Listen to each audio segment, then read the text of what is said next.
On va commencer sous Big Malady. Big Malady, c'est pas grave. Allez. Alors, je me souviens plus de tous les noms. Malheureusement, je me souviens de presque aucun nom. Elle, Lan Fan, je crois que c'est ça. Voilà. On va la mettre dans OK. Je la mets dans OK parce que, bon, en point positif, elle est trop jolie, trop mimi, trop loyale envers le prince. Mais manque d'importance dans l'histoire, tu vois. Elle a pas un rôle clé. Kimberly, je le mets dans manque de développement. Pour moi, il avait vraiment l'aura d'un méchant incroyable. Et il est pas du tout assez mis en valeur dans l'animé. Je sais pas si c'est pareil dans le manga, mais son combat contre Scar est vraiment stylé. Mais après ça, je pensais qu'il allait avoir une deuxième partie, tu vois, un deuxième combat, mais pas du tout. Ça, du coup, c'est Ling. Je le mets dans GOAT. Quand il arrive, au début, il est hilarant. Déjà, il est assez imprévisible. Il dit un peu n'importe quoi. Il fait rire. En plus, après, quand il se bat, on voit qu'il est assez fort. Donc vraiment, le perso est cool. Et en plus, c'est le fils de l'empereur, potentiel successeur, donc ça le rend encore plus stylé. Armstrong, on va en rajouter encore une. Armstrong, je l'aime bien, qui est assez rigolo. Ses apparitions sont toujours très rigolotes. Il a ce côté, tu sais, musclore. Il y a plein de mecs comme ça dans les animés qui sont la caricature du mec hyper fort mais un peu teuteux. Il est hyper drôle, un peu fou, un peu cray-cray, mais hyper fort et on l'aime du début à la fin, quoi. Lust, je la mets dans manque de dev, je pense. Elle est un petit peu cool, mais je trouve que elle meurt trop vite déjà, c'est celle qui meurt hyper tôt dans l'animé. Et puis, à part son côté cruel, vraiment caricature, il n'y a pas vraiment de complexité, je trouve, dans le personnage, donc c'est dommage. Et le côté luxure est pas du tout mis en avant comparé à par exemple Gluttony qui a tout le temps faim. Là, tu vois, on voit pas vraiment en quoi c'est le péché de la luxure, mais bref. Mamie Rockbell, je la mets dans OK. Quelque chose qui la rend attachant, qui est aussi dans les autres animés, c'est quand, tu sais, elle est un peu sévère, méchante, mais qu'en vrai, c'est parce qu'elle est attachée. Je pense notamment à Zeph dans One Piece avec Sanji. Il est un petit peu comme ça aussi, tu vois. Mei Chang, je la mettrai dans OK, mais top de OK. En fait, elle est un peu plus développée, mais je trouve qu'il lui manque quand même une petite particularité. Elle est assez forte avec sa technique de l'élixirologie. Son petit panda, là, c'est un panda, oui. Son petit panda, ça rend aussi un petit côté attachant, sympathique. Mais pareil, c'est vraiment un personnage secondaire. Miles, je le mets dans OK aussi. Je l'aime bien parce qu'il a le côté un peu métissage Ishval et Amestris. Je trouve qu'il a du sang-froid, il est assez pragmatique. Mustang, je le mets dans Goat et franchement, je le mets devant Ling. Mustang, il est trop stylé. Déjà, le pouvoir du feu en général, trop stylé. Dès que c'est du pouvoir du feu, c'est cool. Il a le côté ambitieux que moi j'adore dans les personnages d'animé.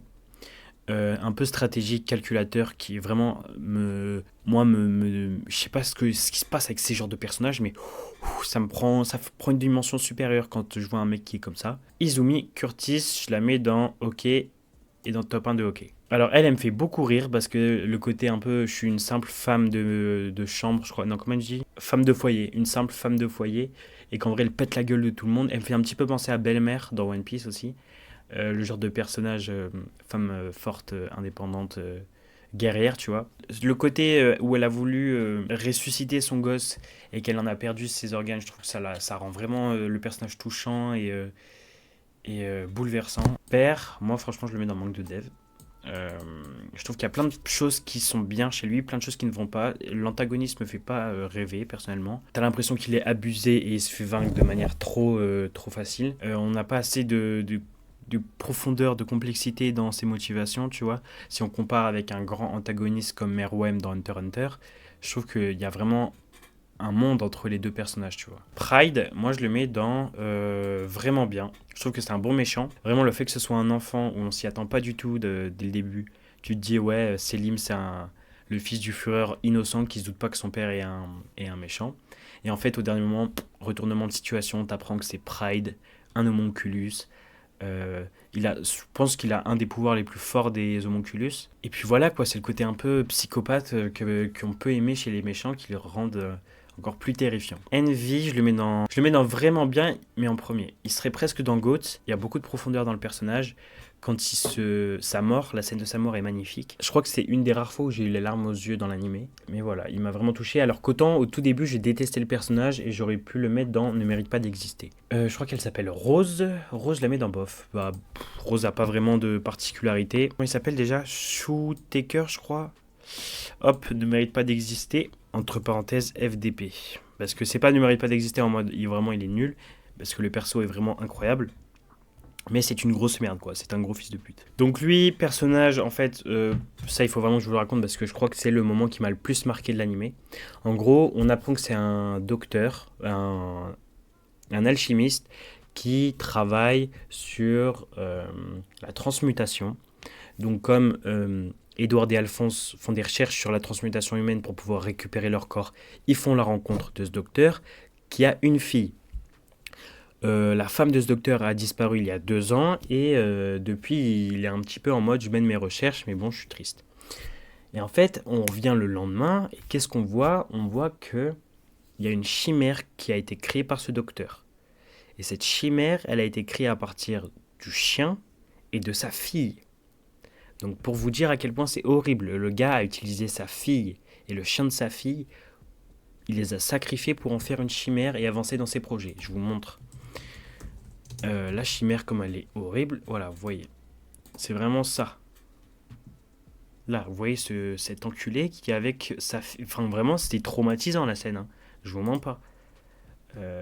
Voilà, c'est ça, tu vois ça, gros.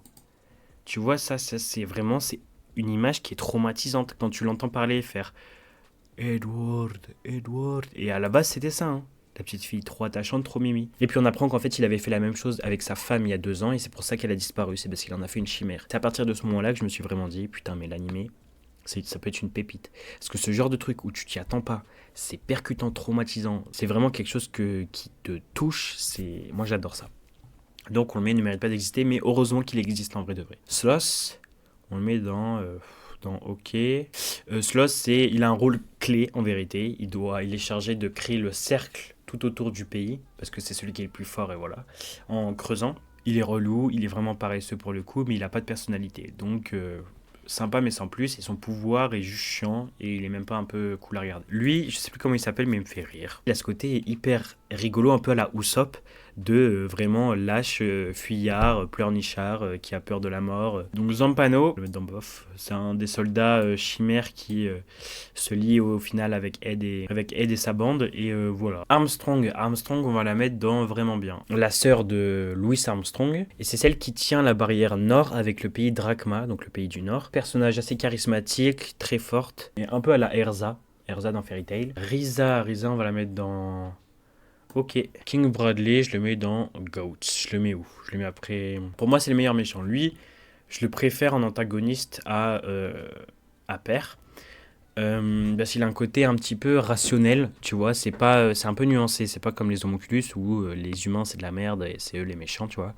Lui, il a le côté un petit peu plus nuancé de c'est mon rôle, je sais que c'est pas forcément bien, mais je suis né pour ça, donc je dois accomplir mon rôle, quoi. Il est hyper fort, franchement.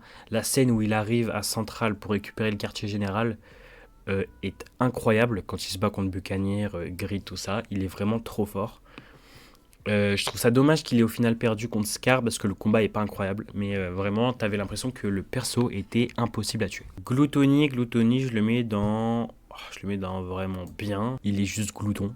Il a tout le temps faim. J'aime bien le fait qu'il soit très attaché à Lust. Donc voilà, je l'aime bien Gluttony. Je trouve que c'est un bon perso. Broche, je le mets dans bof. Non, je le mets dans bof. C'est celui qu'on voit au début. Ouais, il n'y a pas de particularité. Scar, je le mets dans Goat, mais vraiment à la fin de Goat. Parce que je trouve que son rôle est superbe. Quand il est au début en mode vengeance, il veut tuer tous les alchimistes qui ont tué son peuple. Il veut au final changer d'intérieur le pays pour qu'il soit vraiment en paix avec Ishval. Edward, je le mets dans Goat. Je le mets derrière Mustang, je pense. Vraiment trop stylé, le perso, je trouve que c'est celui qui est le plus développé. Le running gag autour de sa taille est pas mal. J'adore sa façon de se battre, le fait qu'il n'ait pas besoin de faire de cercles, ses automiles. J'aime beaucoup. Lui, je sais plus comment il s'appelle, mais c'est celui qui se transforme en gorille. Darius, je le mets dans bof. Un peu comme tous les soldats chimères, hein, ils sont sympas, mais sans plus, ils n'ont pas vraiment de spécificité qui les fait se distinguer, tu vois, je m'en souviens plus. Ah, mais c'est peut-être pas elle. Attends, je me suis trompé, c'est elle, Risa Aoki. Je l'ai appelée Risa Aoki, elle, mais en fait c'est elle. Elle s'appelle comment du coup déjà? Bah oui, si, Risa Aoki. On va la mettre dans vraiment bien. Le côté, j'aime bien le fait qu'elle soit snipeuse.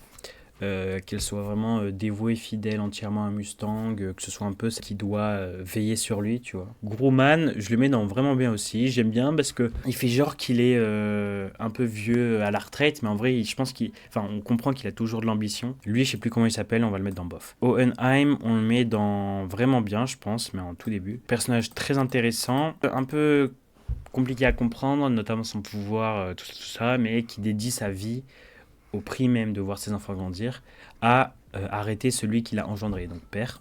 Parce que père est né de Van Hohenheim. Voilà, si vous voulez connaître un petit peu l'histoire, si vous voulez, j'ai fait une première vidéo sur Monsieur H, où j'en parle, où je raconte en fait l'histoire, voilà. Mais en gros, il y a un lien entre les deux qui s'est créé, vous voyez, qui se ressemblent, et voilà. Et donc je le mets dans vraiment bien, je trouve qu'il est vraiment cool comme personnage, mais juste ce qui m'énerve c'est qu'il utilise pas ses pouvoirs alors que normalement il devrait être grotesque. Lui je le mets dans ok, je crois, je me souviens un peu plus d'eux et je l'aime bien je crois.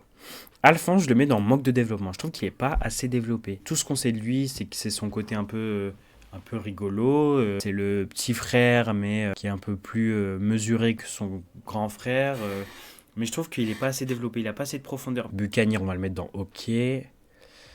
On va la mettre dans OK. Ici. Lieutenant de Armstrong. Assez rigolo, fort avec un automile cool. Fou, je le mets dans bof. Winry, je suis un peu amoureux d'elle. Je la mets dans vraiment bien. Je trouve que le côté mécanicienne talentueuse qui suivra toujours Ed, peu importe ce qui arrive, ça la rend vraiment attachante et j'étais vraiment amoureux d'elle. Grid 1, parce que oui, il y a 2 grids. Encore une fois, allez voir la vidéo pour comprendre, mais il y a 2 grids. Grid 1, je le mets dans bof, je trouve qu'il est vraiment nul. Sa personnalité est pas folle, il est pas vraiment stylé, il a juste le pouvoir, mais voilà. Alors que Grid 2, donc Ling qui est devenu Grid 2, je le mets vraiment dans GOAT au tout début. C'est mon personnage préféré. Maes Hughes, je le mets dans GOAT. Hop là, je le mets dans GOAT là. Donc Maes Hughes, c'est un des premiers persos qu'on voit qui est ami avec Mustang et qui se fait tuer par Envy, malheureusement. Et pourtant, on s'était vraiment attaché à lui parce qu'il était très drôle, très gentil, très attentionné. Toujours love de sa fille, à vouloir la montrer à tout le monde. Il est vraiment hyper drôle. Donc vraiment, je pense que c'est le perso qui met tout le monde d'accord. Lui, on va le mettre dans OK.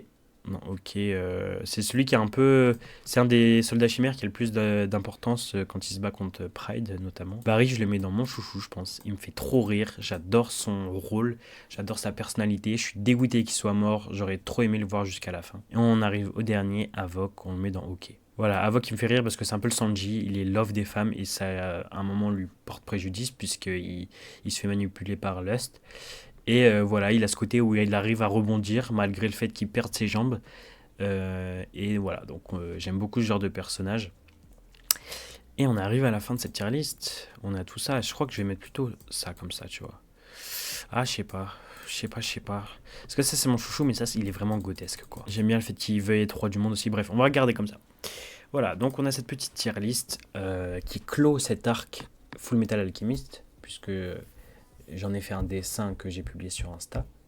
Le lien est dans la description. J'en ai fait une vidéo ASMR. Le lien est dans la description. Et donc on a fini cet arc avec cette fabuleuse tier list parfaite. On va pouvoir s'attaquer à un nouvel animé très prochainement. Je ne sais pas encore ce que je vais regarder. Je vous l'annoncerai en story Instagram. On se dit à très bientôt les frères. Selem. Je suis vraiment nul pour ce genre de truc.